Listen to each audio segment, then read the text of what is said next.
আসসালামু আলাইকুম শাকিবিয়ান বন্ধুগণ। শাকিব খান নতুন কাজের জন্য প্রায় 3 কোটি টাকা চার্জ করতেছেন। কি কাজ সেটা একটু পরে বলবো, জানার জন্য আপনারা সাথে থাকেন। প্রথমে আমি কিছু কথা বলবো, খুবই মূল্যবান, খুবই ইনফরমেটিভ, সেটা শোনেন। শাকিব খানকে নিয়ে শুধু গসিপ হয়, ইথিক্সের কথা কেউ বলে না। শাকিব খান যে ভালো কাজগুলি করেন, শাকিব খান কথা দিলে কথা রাখেন। যেমন 1 নম্বর, শাকিব খান, অপু বিশ্বাস এবং আব্রাহাম খান জয়কে নিয়ে যখন আমেরিকায় গেলেন, এয়ারপোর্টে আসার পর শাকিব খান কিন্তু বলছিলেন যে আমি এরপর একটা গুড মেমোরি দিব বীরকে। যথারীতি শাকিব খান তার কথা রেখেছেন, সে আমেরিকা বুবলি এবং বীরকে নিয়ে গেছেন। এখন এখানে যাওয়ার পরে অনেকেই অনেক ধরনের গসিপ তৈরি করে ফেলেছেন, কারণ শাকিব খান বলে কথা আর কাউকে চলে না।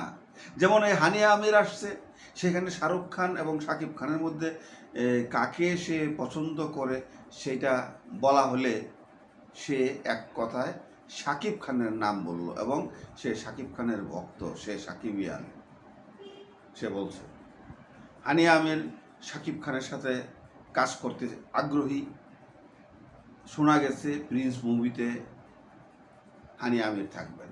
এখন এইটা নিয়েও কথা উঠে গেছে যে শাকিব খানের 3 নম্বর বউ হয়ে যাবে নাকি হানিয়া আমির। আরে ভাই, এটা কোনো কথা? সোনাল চৌহান কি শাকিব খানের 3 নম্বর বউ হয়ে গেছে? হয় নাই। তো এইগুলি হলো গসিপ, শুধু ইথিক্স নিয়ে কেউ কোনো কথা বলে না। এই যে শাকিব খান মানে এখন মার্কেটে দাপিয়ে বেড়াচ্ছে, শাকিব খানের ছবি চলে, আর কি হিরো নাই? তাদের ছবি চলে না। যখন 1500 সিনেমা হল ছিল তখন কিন্তু ওই 50 জন 60 জন হিরো ছিল।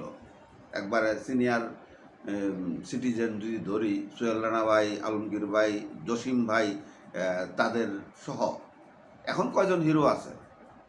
তো অনেকেই বলতেছে যে সিনেমা হলগুলি বন্ধ হয়ে যাচ্ছে, 5টা সিনেমা হল, শাকিব খান কি করতেছে? এইগুলি ওই সাকিবিয়ান নামধারী কিছু পোলাপানি এগুলি খোঁচায় খোঁচায় বের করতেছে। শাকিব খান কি কন্ট্রাক্টারে নিচ্ছে সিনেমা হল বাঁচানোর জন্যে?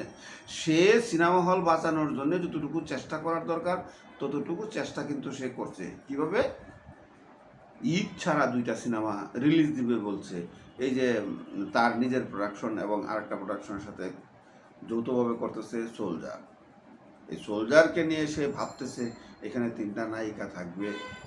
তার মধ্যে আমরা সাপোর্ট করতেছি যে হানিয়া আমিরকে রাখার জন্য। আরও যেগুলি কথা হচ্ছে আমরা শুনতেছি, সেইগুলির নাম এখনও প্রযোজনা প্রতিষ্ঠান অফিসিয়ালি ডিক্লেয়ার দেন নাই। তো কাম টু দ্য পয়েন্ট, এখন আবার অনেকেই বলতেছেন অপু বিশ্বাসকে নিয়ে ব্যস্ত হওয়ার জন্যই শাকিব খান বুবলিকে আমেরিকা রেখে চলে আসছে। আরে ভাই, আমেরিকা রেখে চলে আসছেন, এটা তার বউ। আমেরিকা রাখছে কি কারণে সেইটা তো শাকিব খান জানে। এমনই তো হইতে পারে যে ওইখানে সিটিজেনশিপ নেওয়ার জন্যে তার কিছুদিন স্টে করতে হইতে পারে, সেই জন্যও হইতে পারে। অথবা বুবলির ভালো লাগছে আমেরিকার পরিবেশ, শাকিব খানের সাথে যে যে জায়গাগুলিতে ঘুরছে সেই জায়গাগুলিতে শাকিব খানের মানে শরণার্থে শাকিব খানকে মিস করে ওই জায়গাগুলিতে যায় বসে থাকে, শাকিব খানকে মিস করে। এটাও তো হইতে পারে, কারণ অনেক বছর পরে সোশ্যাল মিডিয়ায় সয়লাভ হয়েছে শাকিব বুবলি এই বিষয়টা। তো ভালো লাগার জায়গা থেকেও হইতে পারে। এখন যে কথাটা বলছিলাম আপনাদেরকে, সেই কথাটা বলি যে শাকিব খান 3 কোটি টাকা, প্রায় 3 কোটি টাকা চার্জ করছেন। এই যে ইয়ে